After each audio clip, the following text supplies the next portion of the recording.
it's me. Oh wow, Katie appeared, and today for you, I am reviewing Voltron Legendary Defender. I'm going to be talking about both Season 1 and Season 2 here. So, on with the review.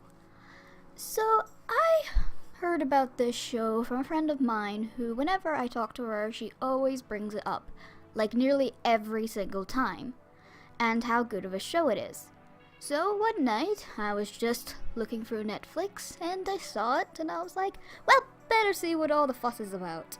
So after watching 5 episodes in one night, and then the next day, completing both Season 1 and 2, I have to say I really enjoyed this series. It's a lot of fun, the animation is amazing, the characters, even though they were very cliché, were very interesting, and overall it had an interesting story. I would give it a 4 out of 5. And now I'm hanging on the edge of my seat for Season 3. I only have to wait until the 4th of August, but it's killing me, guys, it's killing me. Anyways, that was my thoughts on the non-spoilery part of this review.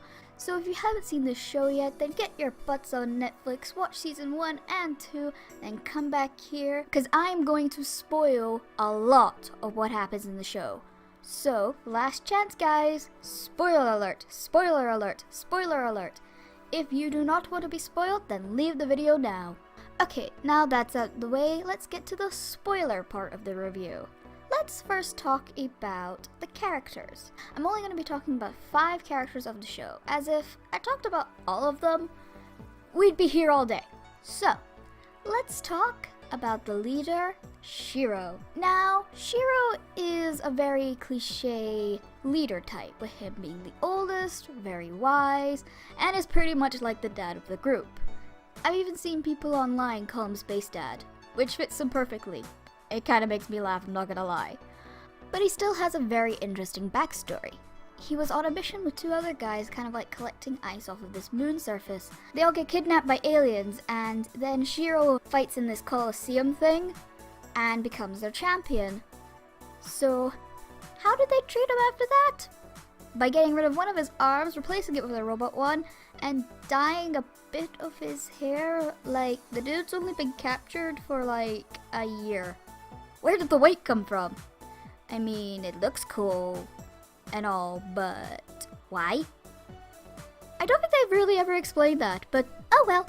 Anyways, from what I have seen and what their plans are to do with Shiro, I'm seeing a lot, and I mean a lot, of death flags for this guy. I'm hoping I'm wrong about this, but all my years of watching these kind of TV shows, red flags are everywhere for this guy. I mean, he's even chosen a new leader of Voltron when he's gone, like. So yeah, I do really like Shiro's character. He's not one of my favorites, but I would be very, very sad if he dies. So, please don't kill Space Dad, that would be great. But yeah, anyways, on to the next one. Okay, so the next one up is Pidge. Now, Pidge here is the cliche big nerd of the group, aka the smart one. I really like what they've done with this character, so let's get on with Pidge's backstory. So Pidge's real name is Katie, which totally got me off guard for a bit when Shiro said her name. I'm called Katie, as you can tell, a wild Katie appeared, and for a second I thought Shiro was talking to me. Yeah, I know he couldn't have been, but it was like 2 o'clock in the morning, guys, when I watched the episode, so give me a break. With Shiro were her dad and older brother, so when they went missing, the higher-ups were kind of just saying that it was an error, and most likely, like there was a pilot's error, and most likely they're dead. But Paige was having none of that, so she went into the school to see if she could find out what happened to them, but only to be kicked out and said that Katie was not welcomed to the school. So she cut her hair, basically Mulan style, and pretended to be a boy, and went under another name, of course, which was Pidge. A lot of her character does deal with a lot of her whole dad and brother missing, but she still is a very interesting character to say the least. And she's one of my favorite characters, just the way she geeks out about every machine she sees, and she's also just a girl you don't want to mess with. Alright, next up is Lance. So Lance is the comic relief girl crazy guy of the group. Hey Sokka! Sorry, I mean Lance. they look so alike, it's uncanny.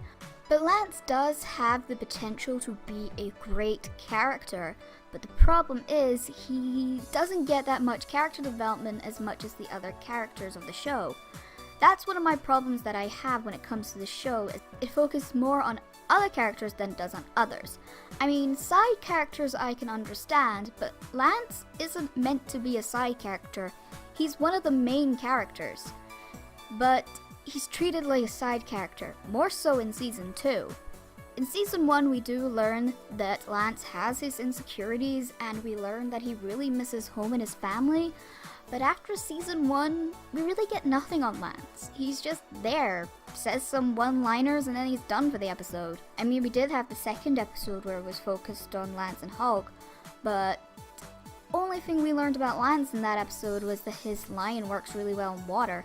But nothing really changed about Lance, character-wise, so I hope he does get more screen time in Season 3, because he needs it bad. Give this man some character development, god damn it! Okay, so the next one I'm going to talk about is Hulk. Hulk. I think it's Hulk it's pronounced, or Hunk. I can't exactly pronounce what it's like Hulk or Hunk, I'm not too sure. But I'm just gonna call him Hulk. I'm just gonna call him Hulk for this. Hulk is the jolly fat guy of the group who pretty much talks about food in nearly every scene he's in. He did get a little bit of a storyline in Season 1, which was very interesting with his relationship with Shay, and he wanted to save her and her people. But after that, in Season 2, he's just another character who really just kind of sits at the sidelines. But again, it isn't fair, because he is a main character, but he gets nothing. I hope Season 3 will be better when it comes to Lance and Hulk, because damn, they need character development. Really bad. Okay, so last, but not least, there is Keith, the hot-headed rebel type. Oh hey Suko! Sorry, I'll stop with that joke. I'm leaving him for last as I've got a lot to talk about when it comes to Keith. Boy, did this guy get a lot of story. I like to call Season 2 the season of Keith, because pretty much it was all about him. Now, I do like Keith. I do. I may, or may not, have a crush on him. But all fangirling aside, in Season 2, we learned that Keith is half Gara. I think that's how you pronounce it. Gara? Yeah, I'm pretty sure that's how you pronounce it. Learning this is very interesting, opening a lot of emotions from the other characters and giving the other characters different ways of reacting.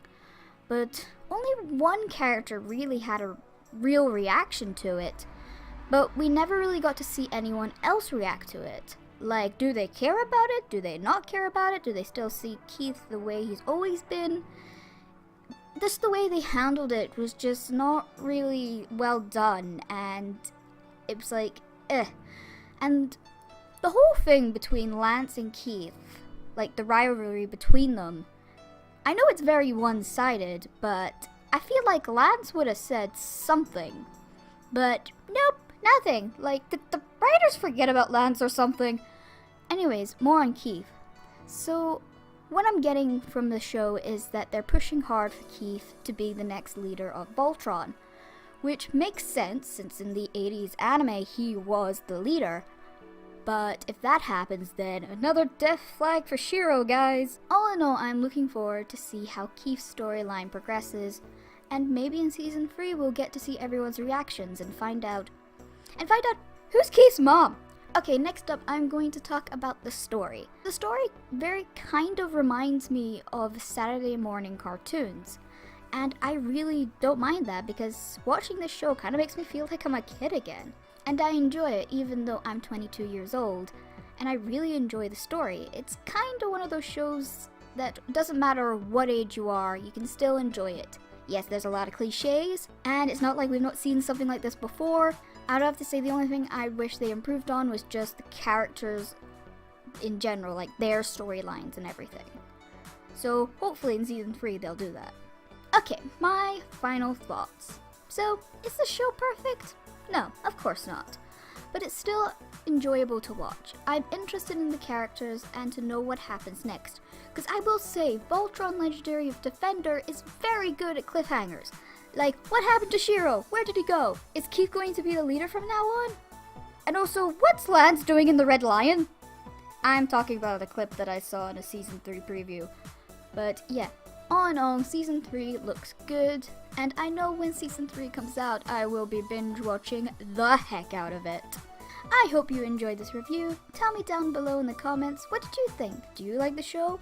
What are your thoughts on it? Are you excited for Season 3 as I am? Okay guys, so remember to like and subscribe for more geeky themed videos, and until we meet again, goodbye!